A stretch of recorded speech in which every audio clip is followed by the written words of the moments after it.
President Trump likes to brag about just about everything, including how he's helping minority communities. Our friend Richard St. Paul, who I understand is around here somewhere, recently visited the White House to speak with the president's Director of Urban Affairs and Revitalization, Ja'Ron Smith. It's been no secret that the president's very focused on creating jobs, even in the most distressed communities across this country. And yes, there's a specific focus on urban areas, focusing on opportunity, empowerment, and safety. Let me talk to you about some positive news. Sure. The Washington Post, quoting the Bureau of Labor Statistics, stated that unemployment for Black Americans is the lowest ever on record. Certainly a fantastic accomplishment. But white unemployment is 3.7%, still about half of what Black unemployment is. What is the plan in the urban agenda to ensure that we can balance out the joblessness between white Americans and Black Americans? Sure. So most jobs that come for individuals comes through small businesses. In Black community, the number of Black startups is low, and it's continued to decrease over the last few years, especially after the recession. And so we're very focused on creating access to capital. In the recent tax law, the president focused on having the Investment in Opportunity Act as a part of that legislation. What that act will do is create more access to capital for some of those small businesses. And so we'll have more resources going to blighted communities to start small businesses and create jobs for individuals. The president's very focused on keeping this commitment with creating jobs in every area, no matter what zip code. So in the tax reform plan, there is actually a specific plan to help urban communities. Opportunity zones is called, correct? Correct. A lot of the language that we've used over the past, they sound good on paper, but what you end up dealing with is a lot of confusion and regulations that makes it harder for the average person to access opportunity and access capital. The difference with the opportunity zones is it's going to be a seamless way for individuals, minorities, Hispanic, low-income communities to pool capital and actually help revitalize the communities they come from by working with their neighbors next door who may want to be interested in starting a business. Also brings people with resources, billionaires, to the table and be able to move some of that capital in some of those areas to help some of these small businesses. Well, it sounds like there's an infusion of capital into urban areas under the opportunity zones. Correct. How long before we see these opportunity zones implemented? We're hoping this spring. Wow. So Treasury's been working really hard on mobilizing the implementation of the whole tax bill, and we're hoping to have a release sometime this spring. And joining the conversation now is Jericho Richardson, former spokesperson for Preet Bharara and Mayor Bill de Blasio. And on the other side of the table, well, look who's there. It's Richard St. Paul, who we just saw in the shadow of the White House. Richard is a Republican strategist, former vice chair for the National Black Republican Association. Richard, how much of an emphasis is the White House placing on these programs? A lot. And this is what I say. Every governor, the opportunity zones, by the way, are going to be zones that are selected by the governor of each state, and in the District of Columbia will be the mayor. And they will go along census tracts, and it will help both urban and rural areas. The difference between opportunity zones and, let's say, hub zones or empowerment zones is that it's going to stay local. So you would set up a fund along the census tract in a particular area designated by the governor. If you're a billionaire, whoever, or a millionaire, or whoever has access to capital gain money, that is money, for example, let's say Warren Buffett wanted to do something in Milwaukee, Wisconsin. He can create a fund, but that fund would have to stay local, so it would have to go to the local business. So in other words, you won't have people coming from the outside developing and then leaving. It's going to stay local. And the amount of infusion of cash here is what's happened, which is very different, meaning that the people, if you keep the opportunity zone, if you keep the fund for 10 years, then you essentially pay no taxes on that. So the influence and the bargain to basically be part of this opportunity zone is enormous. So the federal government is pumping private money into urban centers. It's not government money. It's not that's tax correct. money. That's exactly. And you're getting basically a tax break. And because we've heard a lot from this White House that basically their push when it comes to minority economics is a rising tide lifts all boats. If we improve the overall economy, everybody's fortunes improve. That's right. So, for example, you can set up an affordable housing fund, develop affordable housing in a blighted area, and after 10 years, you don't pay any taxes on that. So it's a very dynamic and new program, one that we haven't seen like this. Nice job with the interview. I have a few questions, Oh, this being no. RFL and all, and we wanted to take a closer look at the president's relationship with minorities and minority communities. The president recently said his approval rating with African Americans has doubled. That's not true. In fact, it has dropped. Last year it was 20%, which isn't that lofty. Now, it's a lofty 15%. Plus, a new poll shows nearly 70% of the people asked says Trump is racist, and more than half say his policies hurt Muslims and Hispanics. He's also getting low marks for diversity. Take a look at his cabinet. Ben Carson, the only African American on that list. It's dominated by white men and looks more like a corporate board from the 50s than a recent cabinet. Let's look at some of his policies as well. You got the Muslim ban, hardline immigration policies that speak for themselves, but there's a lot more that's impacting traditionally disenfranchised communities.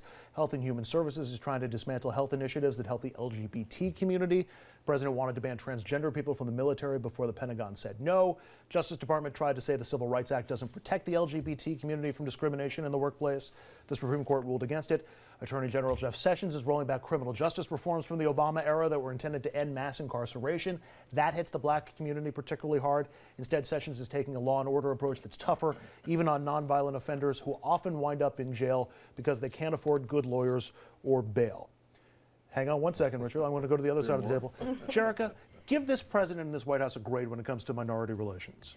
You know what? I'd give him an incomplete. I think it's too soon to tell. That laundry list that you read off is extremely disturbing, especially being that I'm a woman and an African American. I think, it's not necessarily looking positive right now. I work in the police accountability space, and the Justice Department is pretty much taking a hands-off approach to that and leaving the responsibility of accountability in the hands of local authorities. So I don't think they are, from my standpoint, doing as much as what was being done during the Obama administration. So They're even using the aftermath of the Parkland shooting to take a look at an Obama policy about making sure that students in schools are disciplined equally, that there aren't disparately harsh penalties against black and other minority students. Dominic, oh, look at that smile. Dominic, have you met Richard St. Paul? No, I'm smiling because the last time I gave a letter grade was 30 years ago, and it got me in a lot of trouble. It was on my good friend Gil Noble's show, like it is, and the governor of New York State was on the show with me, a guy by the name of Mario Cuomo. And Gil asked me to give Cuomo a grade right in front of his face, and I gave him a C. And I normally don't reveal off-the-record conversations, but the governor is not with us anymore. So I go to the restroom as soon as the show is over, and I notice this state police officer walks into the restroom, and then he walks out. It was a security check, and then in walks the governor, who stands right next to me and says, "Carter, you think you're hot?" and proceeded. So you're on point when you ask the question about the letter grade, because I haven't done it in 30 years. But with that said, he gets a D minus. No doubt about it, D minus. He almost gets an F. I didn't mean to scare you there. He almost gets an F. I didn't know D minus even existed, but Well, I'll D take, minus. I'll take it even further, Richard, because if you look at the polls, 15% approval, that's an F minus. I mean, that's an F minus minus minus. Where's the disconnect there? Is it that they're not doing a good enough job explaining what their efforts are when it comes to serving the minority community, or are the policies just not playing in well, I was going to say not just playing in Harlem? Well, I think the president should get a acknowledgement about the fact that unemployment among African Americans and Hispanics has been the lowest it's ever been. Yeah, but it's down for everybody. Which is great. No, but it is. down, And who which really is gets great. the credit for that? But it's gone down. But certainly the president and his policies have helped that decline continue. It could have been a reverse. It could have went up. But because of he's kept the studies policies, the decrease has declined among But doesn't Hispanics stuff like and blacks. Charlottesville? He doesn't get any Doesn't credit stuff like for that. Charlottesville kill him on his economic message from the black community? No, I don't think it does at all. I think the way the media portrays what he said hurts in the African American community. But again, most of the African Americans who support Trump are men, and simply really because he's a Republican, most African Americans aren't supportive of Republican presidents. You've seen low numbers among African American support for Bush. The last time we saw good numbers double-digit numbers for African Americans was Reagan, and that was years ago. Republicans have a bad rep among African Americans, and I think the president's doing all he can do to change that, but he's also doing the right thing. He's also signed an executive order for criminal justice reform, which will look at how to help people get re-entered into the society. Andrew, but he doesn't get any credit for it. Now we're seeing why he's the outstanding lawyer that he is. And if I'm in trouble, that's the man I want you to call. How can African Americans give President Trump credit when he's constantly telling us how good he is for black people? As a matter of fact, he tells us how good he is on everything for everyone. How can we give him credit? How good I am. Okay. So are they, are they not buying a sales pitch, or they not buy what is selling? Well, let me put it this way. Name one civil rights leader that has had something positive to say about President Trump. Name one. Can you name one, Counselor? Yeah, I got to think about that. But there's certainly, look, he's opened up the White House, the Oval Office, to presidents of historically black colleges and universities. He certainly opened up the White House to anybody who would want to meet with him. In fact, I was at a meeting. You're right about that. But my counter to that, you're 1,000% correct about that. But my counter to that is he doesn't even do the traditional window dressing when it comes to minorities that most presidents, Democrats or Republicans, do. So What do you mean by window dressing? You know exactly what I mean. There are certain jobs, for example, the job that Dr. Carson has, that's one of the, quote, traditional historical black jobs. When you need a black in part of the cabinet, the administration, you throw him at HUD. He's also the only black person in the cabinet. No, No, and in Surgeon corporate General America, is a black man. and so in corporate Well, America, in fact, when you it- just named two. So Look, I mean, President Bush what's had the one of Surgeon the General's most. name? As a Republican, President Bush had one of the most diverse cabinets in our modern history. So you pick people who you believe are qualified. You pick people who are loyal, but the diversity in the administration, which the administration, the White House spokeswoman has talked about, they are increasingly working on that.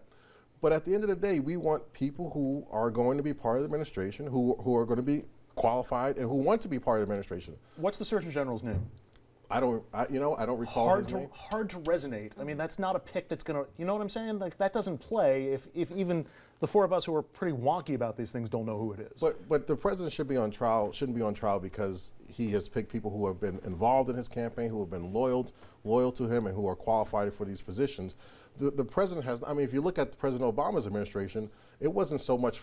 It wasn't so far from what the current administration looks like. Also. Well, although the president was black, so that helped. But you just say that you talk about diversity. So No, I know, but just because the president was black doesn't mean he can't have a diverse his curve's cabinet. a little lower. I would love to keep talking about this, but we got a De Blasio segment, and I know Dominic's frothing at the mouth to get into it. So we got former De Blasio when we person come there. back, City Hall in Manhattan is now a family affair. Mayor De Blasio's wife is working with her husband, and he wants her to get a paycheck. That's opening up something of a debate about political spouses, their roles, and the pitfalls of them getting involved in government.